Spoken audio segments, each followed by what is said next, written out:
Dia dengar kan sini tempat malaikat rahmat datang, dia pun dapat lembut hati, tenang hati. Lepas tu saya tak kisah budak-budak melompat kat luar tu. Yang bimbang kalau bapak-bapak melompat kat luar, itu je bimbang sikit. Budak-budak manjat standard dia lah, tapi kalau bapak-bapak manjat itu dipanggil abnormal panggil tu.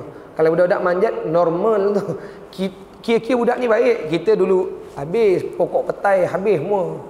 Gagau semua dah.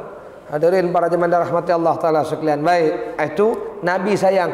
Siapa Nabi sayang? Orang mengajar, orang belajar, orang mendengar. Yang Nabi sayang lagi muhibban.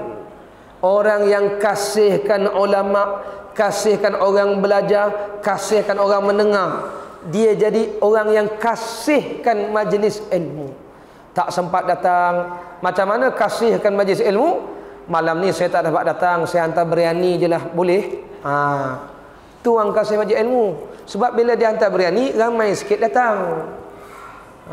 Lepas ni makan apa kita ni? Pasal tu tak ramai datang. Tak, saya tak dapat datang malam ni, saya hantar apple je lah, boleh? Okey. Itu tanda kasih majlis ilmu. Tak, saya tak dapat datang malam ni, tak, saya balik kampung macam-macam. Boleh tak kalau malam ni saya tak dapat datang, kirim salam je lah kat penceramah tu kan. Itu nama orang sayang. Nabi lah. Ini orang Nabi sayang sahabat dia. Nabi sayang orang yang mengajar ilmu agama. Nabi sayang orang belajar. Lepas tu saya cerita belajar, cerita mendengar ni tuan-tuan. Walaupun jauh-jauh kami datang, tuan-tuan datang. Bukan apa, nak hadirin hadirat. Kalau ikut malam-malam minggu ni, cuti sekolah ni sedapnya kita ni balik kampung ni. Duduk rumah dengan anak-anak berbalik kan. Tapi hadirin hadirat, oleh kerana orang sayang, Nabi sayang tuan-tuan, kami kena sayang juga tuan-tuan. Sebab kita kena sayang orang yang Nabi sayang. Hadirin para jemaah rahmati Allah. Orang mengajar, orang belajar ni kita kena sayang. Lepas tu tuan-tuan datang belajar ni kan, letih pun tak apa datang, tidur pun tak apa. Tak? Sebab orang belajar ni tuan-tuan, kalau tuan-tuan tahu, Rasulullah sebut tak, kalau dia mati masa belajar, pahala dia, pahala mati syahid tau. Lepas tu kalau letih-letih pun datang tak apa, tidur pun tak apa, letih tidur tak, mana dah tahu mati syahid terus. Faham? Try lah tidur kalau berani kan. Hadirin hadirat, ada letih betul, saya tahu lah tuan-tuan hadirin para jemaah rahmati Allah. Itu namanya belajar. Jangan putus. Nabi sayang orang belajar, orang mendengar. Siapa lagi yang Nabi sayang? Yang Nabi sayang hadirin hadirat ialah anak-anak yatim. Yang Nabi sayang lagi fakir miskin. Yang Nabi sayang orang yang menegakkan, mengembang, menyebarkan agama Allah Subhanahu wa taala ni Nabi sayang. Saya kalau cerita orang mengajar ni tuan-tuan, saya dulu sebelum kerja Bank Islam, sebagai pegawai syariah di Bank Islam, saya dulu mengajar sekolah agama. Zaman kerajaan Selangor dulu, gaji sekolah agama ni tuan-tuan 400 saja. Kita balik overseas gaji guru agama 400, sewa rumah 400.5 masa tu. Hari ni pun naiklah sikit 1,000 tak, 1,000 lebih. Hadirin para jemaah rahmati Allah. Saya beritahu satu je. Cikgu-cikgu sekolah agama ni tuan-tuan, tuan-tuan kena jaga dia. Sebab pertama sekali Nabi sayang orang yang menyebar agama, mengajar agama. Tapi saya tengoklah kadang-kadang guru sekolah agama ni banyak yang berkorban sehingga setengahnya terkorban pun ada. Saya tinggal dulu mengajar sekolah agama ni bukan apa. Saya sayang, saya suka mengajar budak-budak, saya suka mengajar orang tua, saya suka. Sebab kita mengajar ni, ilmu kita ni dia berpanjangan tau. Berarti besok ilmu ni orang manfaatkan. Tapi tuan-tuan, bila gaji 400, sewa rumah 400.5, orang pakai kereta besar, kita naik jalan kaki, mana boleh. Hadirin hadirat, ada orang kata kira duit. Bukan kira duit, hari ni semua dengan duit tau. Pampers bukan free. Makin hari makin naik harga pampers, diapers tau. Jadi kita pun tengok orang bonus 15 bulan, kita bonus tak sampai setengah bulan. Bulan pun tak ada. Guru agama tu. Itu yang saya beritahu, kalau guru agama ni tuan-tuan tak jaga dia, kalau dia lari tuan-tuan hadirin hadirat, siapa nak ajar anak kita sembahyang, nak ajar akidah, nak ajar fiqh, nak ajar dia mandi wajib? Tak ada orang so. Sebab tu saya memang membela sangat guru-guru agama ni. Dan saya pun menguruskan satu sekolah agama sekolah rendah Islam swasta lah. Hadirin hadirat di Kampung Pandan, yang kalau tuan-tuan tengok ada kami sewa 2 blok bangunan tu 4 tingkat, 2 blok 10,000 sewa sebulan. Ada dengan overhead dia semua sekali, semua dengan guru-guru sekali ada 20 orang, pelajar 300 orang. Kita bukan profit, tak ada, bukan ada untung apa pun. Tapi tuan-tuan ada guru-guru ni korban setengah tu. Guru saya ada master matematik tau, tapi tak ngajar sekolah rendah. Korban tu agama tu. Jadi saya sebutlah kadang-kadang kita kan guru ni kena sayang dia. Dia korban untuk agama kita. Kita kalau banyak duit sekali-sekali tak, jangan lupa. Sebab tu di luar tu saya bukan kaki bisnes. Saya bawa lah produk-produk yang boleh lah untuk sekolah tahfizul Quran, sekolah agama. Tuan-tuan tolong ya tak? Produk saya tuan-tuan tengoklah kat luar tu. Ada bukan tak? Untuk kita bantu mereka. Kira-kiranya kalau saya tak minta jual tu pun gaji saya cukup dah. Tu je untuk saya lepas dah. Tak kereta tak banyak, 2 butir je tu je. Tapi diorang ni tuan-tuan tak korban semua. Gaji bawah 1,500. Jadi itu maksudnya bukanlah saya nak merayu, cuma ini orang Nabi sayang, kita kena sayang. Termasuklah orang yang belajar agama tu, yang betul-betul belajar agama. Yang hari ni dia dua, satu belajar agama, satu belajar untuk agama. Tuan-tuan hari ni jangan ingat belajar agama saja Nabi sayang, yang belajar untuk agama pun Nabi sayang. Apa beza belajar agama dengan belajar untuk agama? Orang masuk engineering tuan-tuan, tak, kalau kita tak belajar untuk agama kita, macam tak, pilot tak payah belajarlah ini tak. Baik ngaji agama kita semua kan. Semua ngaji agama apa? Siapa nak belajar untuk agama? Besok kalau perang, siapa nak bakar tuang? Nak pergi Mekah, siapa nak bawa? Orang Melayu semua tak tahu aero belah mana. Tak boleh juga. Itu namanya kita belajar untuk agama. Engineer belajar untuk agama. Ni arkitek kalau tak belajar untuk agama macam acong buat surau plan macam. Lepas tu kita belajar satu agama, satu belajar untuk agama. Ataupun dikira Nabi sayang kerana kita ni orang yang nak meninggikan agama. Itu yang belajar arkitek, cikgu ke apa, jangan rasa kita ni tak ada bahagian. Ada. Nabi sayang tu. Nanti saya masuk S yang keempat nanti insya-Allah tu kita cerita tak. Atau S yang ketiga. Sayang, orang Nabi sayang tu kena sayang. Lepas tu kalau tuan-tuan belajar untuk agama, memang kita kena sayang orang yang belajar untuk agama Allah Ta'ala. Hadirin para jemaah yang dirahmati Allah. Sebab zaman Nabi pun bukan semua sahabat-sahabat belajar agama tak. Sebilangan mereka ni belajar untuk agama. Seperti Khalid bin Al-Walid. Khalid Al-Walid ni tuan-tuan tak, dia ni pakar strategi perang. Dia kalau cerita hadis-hadis Nabi tuan-tuan, ini duduk bukan pada dia, duduk pada sahabat yang alim nama Abdullah bin Abbas, Abdullah bin Mas'ud, Anas bin Malik, Abu Hurairah. Yang ini memang dia belajar agama ni. Tapi kalau nak tanya beragama, tanya Khalid Al-Walid, dia kata gitanya tu, aku ini untuk agama saja. Tu Khalid Al-Walid pakar strategi perang. Kalau nak cerita bab-bab perniagaan, itu Abdul Rahman bin Auf tanya. Dia tu berniaga, businessman, korporat besar. Dia itu pun berniaga untuk agama. Sebab itu Abdul Rahman bin Auf founder terbesar dalam perang-perang di zaman Rasul sallallahu alaihi wasallam. Jadi dia berniaga tu untuk agama, dia bekerja untuk agama, meninggikan agama Allah. Kalau tanya masalah kat dia, bukan dia akan minta rujuk sahabat-sahabat ini. Kamu rujuk Muaz bin Jabal, kamu rujuk Ka'ab bin Malik, kamu rujuk Ubay bin Ka'ab, kamu rujuk Abdullah bin Abbas, kamu kita tanya Aisyah. Itu bukan aku, itu kamu tanya dia. Itu namanya dia untuk agama. Macam itulah kita kan. Jangan ingat kami tak ada bahagian, ada. Baik, itu S yang ketiga, sayang orang yang disayang Nabi. Yang keempat, ini cerita nak syafaat Nabi kan. Itu nak syafaat Nabi tu, orang Nabi sayang-sayanglah. Ulama-ulama Nabi sayang-sayanglah. Lepas tu kita ambil ulama jadi pemimpin. Senang dia nak drive kita, dia driver kita. Ini kita driver duduk sebelah, ulama duduk sebelah. Driver pergi Batu Cave. Kan susah nak tegur dia salah jalan. Kan nak U-turn tu kan jauh. Faham? Tak fahamkan je lah. Kalau ulama yang bawa bas tu kan senang.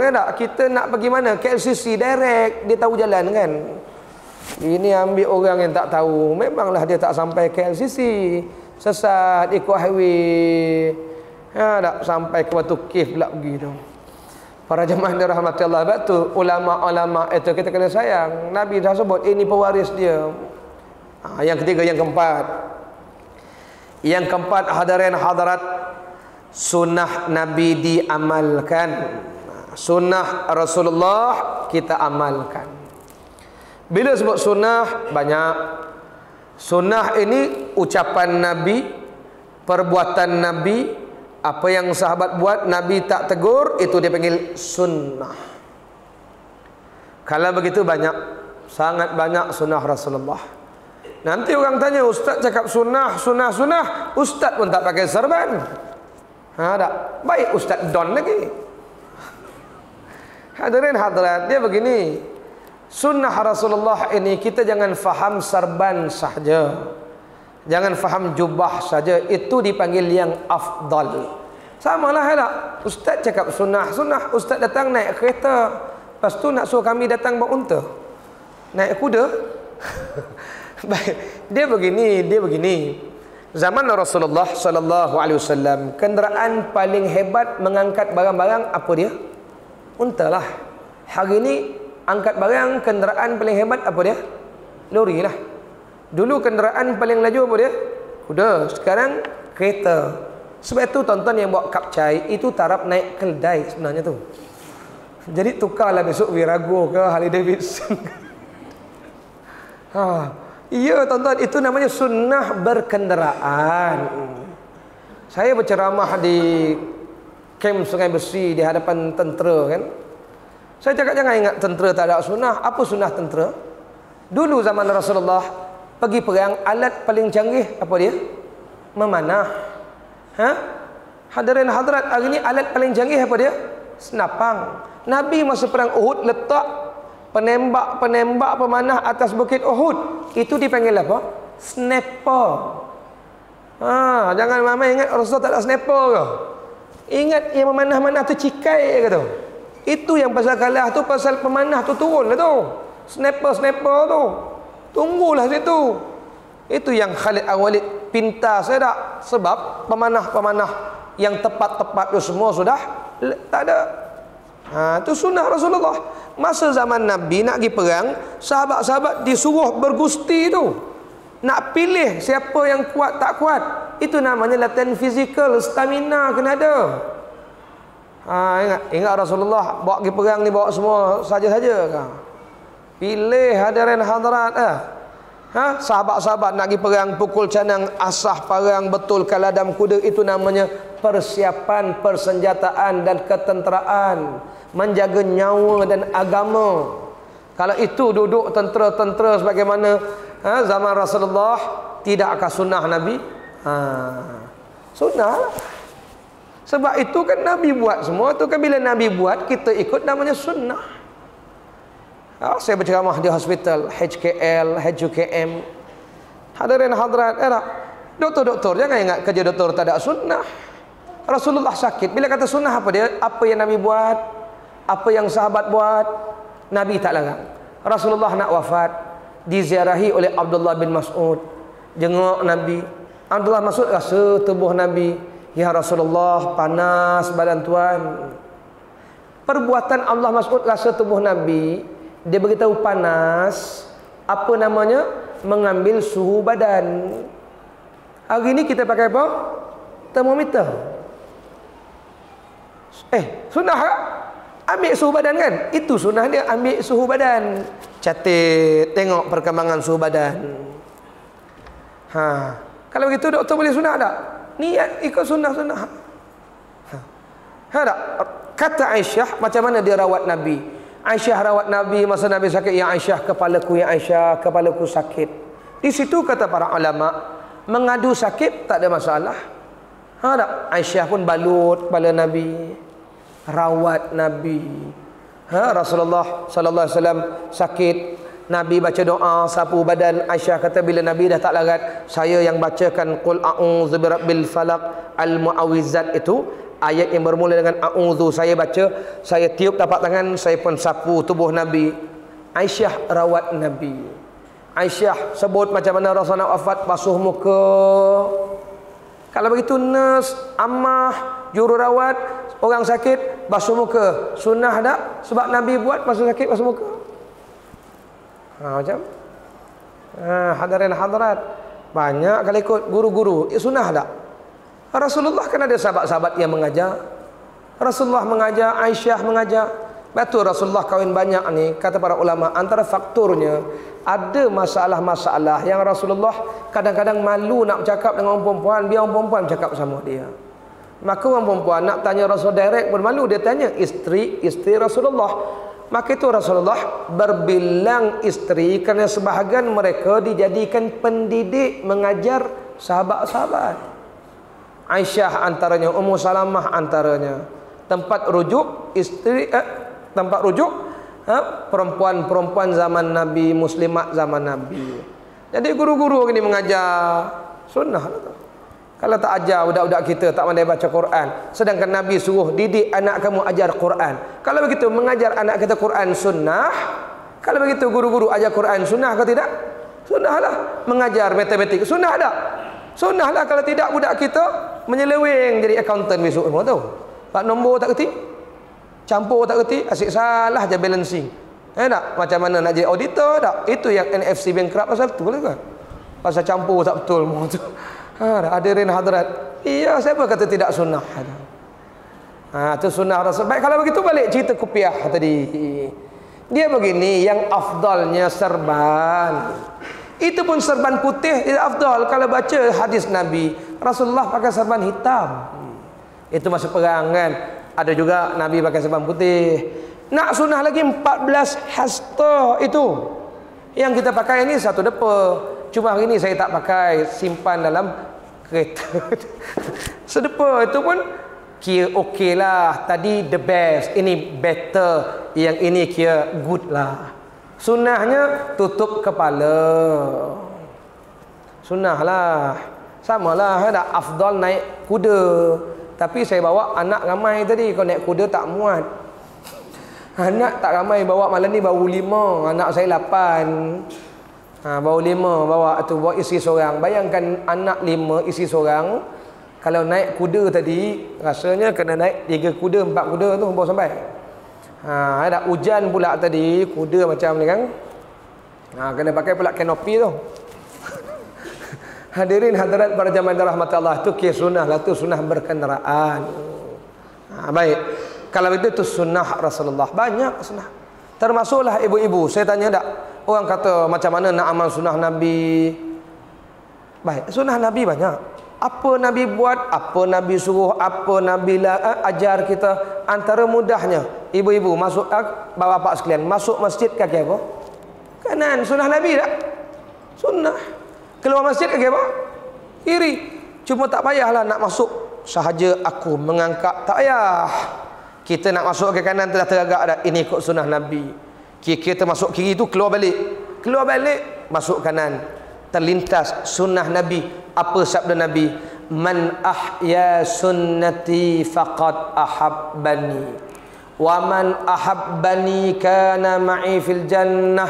Siapa hidup sunnah saya, tanda sayang cinta saya.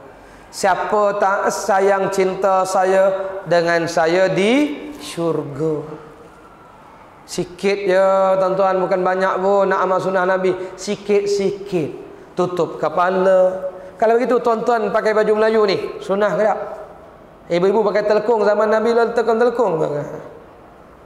Sunnahnya apa dia? Sunnahnya bawah lutut itu terbaik, atas buku lali itu terbaik. Tapi tuan-tuan pakai baju Melayu itu namanya sunnah menutup aurat. Macam juga hari Jumaat. Hari Jumaat afdal pakai baju warna apa? Putih. Tapi jangan pula baju putih tak ada tak hari Jumaat ya. Pasal apa tak hari Jumaat bang? Baju putih tak ada. Pasal apa? Tak sunnah Syekh. Tak sunnah, Jumaat tetap wajib. Cuma afdal warna putih. Pakai warna kelabu pun boleh. Pakai warna kuning pun tak apalah. Poli dah tak tangkap dah kuning sekarang. Takut sangat. Hadirin hadirat para jemaah rahmati Allah sekalian. Macam tak sunnah tu. Sunnah lah. Yang sunnahnya tutup aurat itu. Para jemaah rahmati Allah sekalian. Baik. Begitu juga tak masuk masjid kaki kanan, keluar masjid kaki kiri. Masuk tandas kaki apa?